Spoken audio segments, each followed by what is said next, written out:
What happens after you die? What if I told you that death isn't the end, but merely a transition? That your consciousness doesn't extinguish, but transforms? For centuries, we've been taught to fear death, to see it as a final conclusion, the ultimate unknown. But Zen Buddhism offers a radically different perspective, one that ancient masters have understood for millennia. Every day, you're moving closer to death, yet modern society has conditioned you to push this reality aside, to distract yourself with the material world. Deep down, you've sensed there's something more to existence, something beyond the physical form you temporarily inhabit. And you're right. Rebirth is not a fantasy.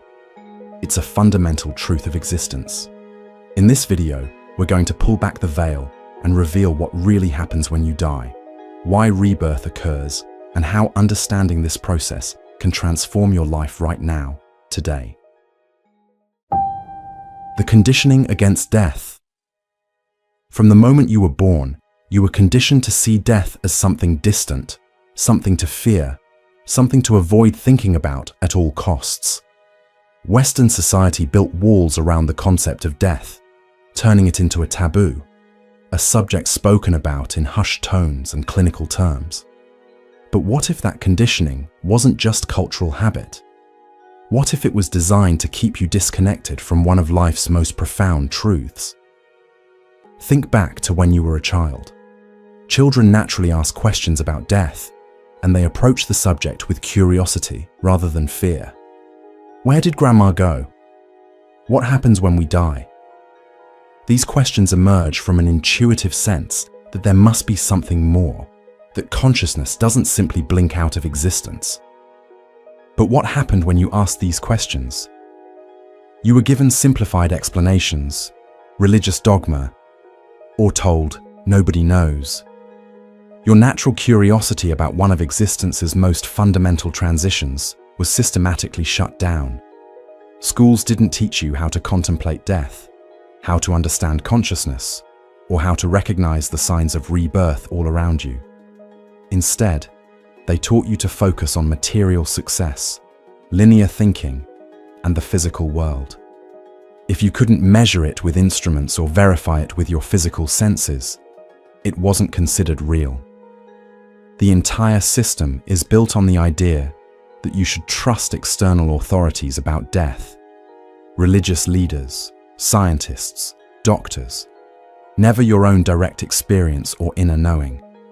Modern materialism became the ultimate gatekeeper, telling you that consciousness is merely a byproduct of brain activity, that when the brain dies, consciousness ends. Under this model, rebirth is impossible, dismissed as wishful thinking, cultural mythology, or psychological comfort. But here's what they don't tell you.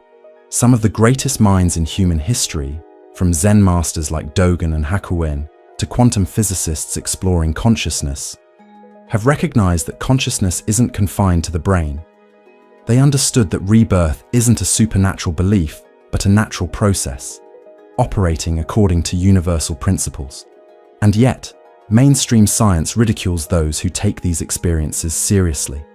Talk about rebirth openly, and you'll be labeled superstitious, irrational, or delusional. The people who recognize the continuity of consciousness are dismissed as spiritual fantasists, while those who embrace the materialist view are praised as rational, intelligent, and grounded. This isn't an accident, it's social conditioning, because the moment you start understanding rebirth, you realize something profound. Your existence isn't limited to this single lifetime. You're part of something much larger, a continuous flow of consciousness that transcends physical death. Some truths are too profound for YouTube, and I can't share everything here. That's why I've created the Moon Mind Temple Academy, where we explore the deeper teachings on consciousness and rebirth. Join today and receive our exclusive guide, The Bardos of Transition, Navigating Life, Death, and Rebirth. Visit the link in the description and enter your email to begin your journey. The truth about rebirth. The real reason modern society doesn't want you to understand rebirth is because it reveals a fundamental crack in the materialist illusion. It shows you that reality isn't just physical matter operating according to mechanical laws. It's an interconnected field of consciousness, responding to karma, intention, and awareness. Once you start seeing the patterns of rebirth, you can't unsee them, and that's where the real awakening begins. Because the next question becomes, if rebirth is real, what exactly happens when you die? Where does consciousness go, and why does it take new form? Let's go deeper. The mechanics of rebirth. At some point in your life, you've had unexplainable experiences that hinted at something beyond this lifetime. Perhaps you've entered a place for the first time, yet felt a deep familiarity with it. Or met someone new and immediately sensed a profound connection, as if you've known them before. Maybe you've discovered natural talents or inexplicable fears that have no basis in your current life experiences. These aren't random quirks of psychology. They're echoes from past lives, fragments of memory that survive the transition of death and rebirth. These aren't accidents. They are threads connecting your current consciousness to its previous manifestations. And the more you pay attention, the more apparent these connections become. But here's the real secret. Rebirth isn't about a soul or unchanging self that transfers from one body to another. This is what distinguishes Buddhist understanding from other traditions. In Zen Buddhism, rebirth occurs without a permanent self. What continues is not you as you currently identify yourself, but rather a stream of consciousness, a continuum of cause and effect, patterns of mind that flow from one life to the next, like a river changing course, yet remaining the same river. The Buddha called this concept anatta, or no self, one of the most profound and misunderstood teachings in all of Buddhism. Your consciousness isn't a solid, unchanging entity, but a process, a continual flow of awareness, perception, and response. When your body dies, this process doesn't stop. It transforms, following the karmic patterns you've established throughout your life. Karma isn't cosmic punishment or reward, as it's often misunderstood in Western culture. It's simply causality, operating at the level of consciousness. Every thought, every intention, every action creates patterns in your mind stream. These patterns don't disappear when the physical body dies. They continue, seeking expression in new forms, new circumstances, new lives. This is why Zen masters emphasize mindfulness and ethical conduct. They understand that they're not just shaping this life, but laying foundations for future manifestations of consciousness. Consider this. The entire universe is built on patterns and interconnected cycles. Seasons change in predictable sequences. Stars form, burn, and die in cosmic cycles. DNA passes information through generations. Everything in existence operates through patterns of transformation and renewal. So why would consciousness be the one element in the universe that simply terminates rather than transforms? The answer is, it doesn't. And rebirth is proof of this underlying continuity. But if rebirth is a natural process, then the question becomes, what exactly happens in the transition between death and new life? What experiences consciousness when the body is gone? The Bardo states, according to Zen Buddhism, and particularly the Tibetan tradition that deeply influenced certain schools of Zen, consciousness enters what's known as Bardo after death, an intermediate state between lives. The Bardo isn't a place, but a state of consciousness, a transitional experience that unfolds in stages. When your physical body dies, your consciousness doesn't immediately enter a new life. Instead, it undergoes a series of experiences determined by your karma, your level of awareness, and the patterns of mind you've cultivated throughout your life. For someone who has practiced awareness and mindfulness, this transition can be navigated consciously. For those who haven't developed this awareness, the Bardo states can seem chaotic, dreamlike, or frightening. During these Bardo states, Consciousness experiences the dissolution of the five elements, earth, water, fire, air, and space, that compose the physical body. As each element dissolves, different experiences arise. The solid element of earth dissolves, and you may experience the sensation of being crushed or trapped. The water element dissolves, bringing sensations of flowing or drowning. The fire element dissolves with experiences of extreme heat or cold. The air element dissolution brings sensations of being scattered or blown apart. Finally, the space element dissolves, and consciousness experiences vast emptiness. For the unprepared mind, these dissolutions can trigger fear and resistance. But for the practitioner who understands these stages, they become opportunities for liberation. This is why Zen practitioners and other Buddhists spend their lives cultivating awareness of impermanence and emptiness. They're preparing for this transition. After these dissolutions, consciousness experiences what's known as the clear light of reality, the fundamental nature of mind, pure awareness without conceptual overlay. This moment offers the greatest opportunity for liberation from the cycle of rebirth. Those who recognize this clear light and rest within it can achieve enlightenment at the moment of death, transcending the need for rebirth entirely. But most beings, due to karma and habitual patterns, cannot maintain awareness of this clear light. Consciousness then moves through various experiences shaped by karmic imprints, eventually being drawn toward new birth according to these patterns. This is where karma operates most powerfully, not as judgment but as the natural momentum of your established mental patterns seeking continued expression. The consciousness that takes rebirth isn't an unchanging soul or self, but neither is it completely different from the person who died. It's like a flame passed from one candle to another. Not the same flame, but not entirely different either. This is what Zen means by rebirth without a permanent self, continuity without identity. Modern neuroscience confirms that your brain filters reality based on established patterns of perception and attention. Similarly, your karmic patterns filter the possibilities of rebirth, drawing consciousness towards circumstances that align with these established tendencies. This explains why people often feel inexplicable connections to certain places, people, or activities. These are resonances with patterns established in previous lives, but this goes deeper than psychology. Quantum physics has suggested that consciousness plays a fundamental role in shaping reality. The famous double-slit experiment showed that the mere act of observation changes the behavior of particles at the subatomic level. This connection between consciousness and physical reality points toward the possibility that consciousness isn't produced by the brain, but rather channeled through it. A perspective that aligns perfectly with the Buddhist understanding of rebirth.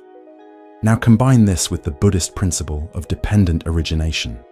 Everything arises from causes and conditions. Nothing exists independently. Your current consciousness isn't separate from everything that came before it. It's a continuation, transformed but connected. Your present awareness arises from conditions that extend beyond this single lifetime, reaching into previous manifestations of the same stream of consciousness. Why some people remember past lives? If rebirth is happening to everyone, why do only some people remember past lives? Why do certain individuals have vivid recollections while others experience no connection to previous existences? The answer is simpler than you might think. Awareness. Most people live their entire lives in a state of disconnection, identified with their current personality, memories, and experiences. They're conditioned to believe that this is all they are, a temporary collection of thoughts, feelings, and sensations housed in a physical body. This belief system acts as a mental barrier that blocks awareness of previous lives. Think of it like this. Imagine your full stream of consciousness as a vast ocean, but you're only looking at the waves on the surface. The depths contain everything, all past experiences, all previous manifestations. but your attention is fixed only on the current movement of the water. The entire ocean is still there, but you're perceiving only a tiny fraction of it.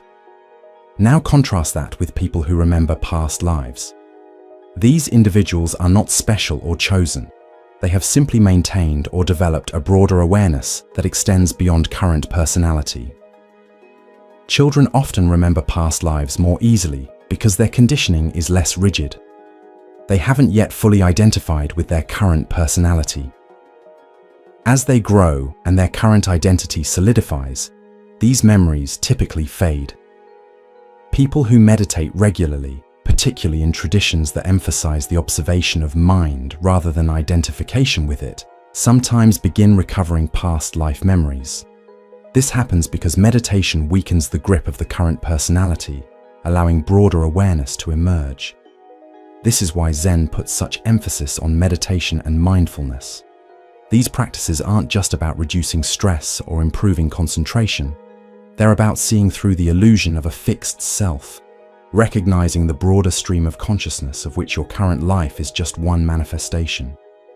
Your subconscious mind carries impressions from past lives, influencing your current preferences, fears, talents, and relationships.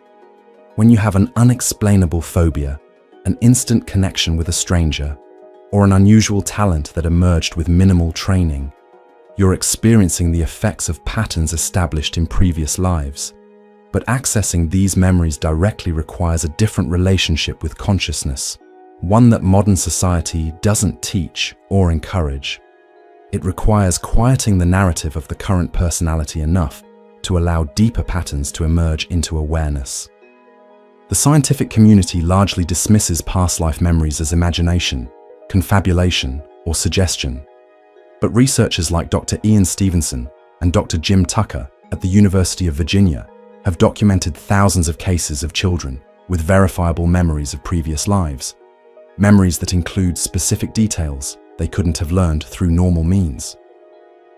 These researchers found that these children's birthmarks often correspond to fatal wounds from the previous life, and they can identify people and places they've never encountered in their current life. This evidence suggests that consciousness does indeed continue from one life to another, carrying information and patterns across the boundary of death. But modern materialist science, committed to the belief that consciousness emerges solely from brain activity, struggles to incorporate this evidence into its framework. Integrating the understanding of rebirth. Now that you understand the reality of rebirth, the natural question becomes, how does this knowledge change how you live? Because understanding rebirth isn't just theoretical, it transforms your entire relationship with life and death. First, it expands your sense of time. When you recognize that your current life is one chapter in an ongoing journey, you develop greater patience and perspective. Projects that might take decades to complete no longer seem impossible. Difficult circumstances become more bearable when seen as temporary conditions rather than defining realities. Second, it deepens your sense of responsibility. If your actions in this life create patterns that continue into future lives, every choice matters. This doesn't mean living in fear of karmic consequences, but rather developing awareness of how your current actions shape the ongoing stream of consciousness. Zen emphasizes living ethically, not from fear of punishment, but from understanding of causality. Third, it reduces fear of death. When you understand that death is transition rather than termination, it loses its ultimate terror. This doesn't mean ignoring the natural human grief around losing loved ones or facing your own mortality, but it transforms your relationship with these experiences. Death becomes a threshold rather than an end. Fourth, it changes how you view relationships. The people in your life aren't random strangers, but consciousness you've likely encountered before in different forms. This recognition fosters compassion and patience, even in difficult relationships. The person who challenges you today may have been a beloved friend in a previous life, or might become one in a future manifestation. Finally, understanding rebirth puts proper emphasis on consciousness rather than material acquisition. Modern society teaches you to accumulate wealth, possessions, and achievements as if they define your worth. But from the perspective of rebirth, what matters is the quality of consciousness you develop, the awareness you cultivate, and the patterns of mind you establish. Everything else stays behind when the body dies. So what will you do with this knowledge? Most people, even after hearing everything we've just covered, will go back to living as if this physical life is all that exists. They'll notice signs of previous lives but dismiss them as imagination. They'll continue prioritizing temporary material gain over the development of consciousness. They'll treat death as something to avoid thinking about, rather than a transition to prepare for mindfully. But now you see the larger picture. Now you understand that your existence isn't random or isolated, but part of an ongoing stream of consciousness, continuously transforming according to the patterns you establish. Your awareness isn't confined to this body or this lifetime. It's far more vast and enduring than you've been taught to believe. If there's one thing you take away from this video, let it be this. You are not just your current personality, memories, or circumstances. You are consciousness in process, constantly flowing, changing, and responding.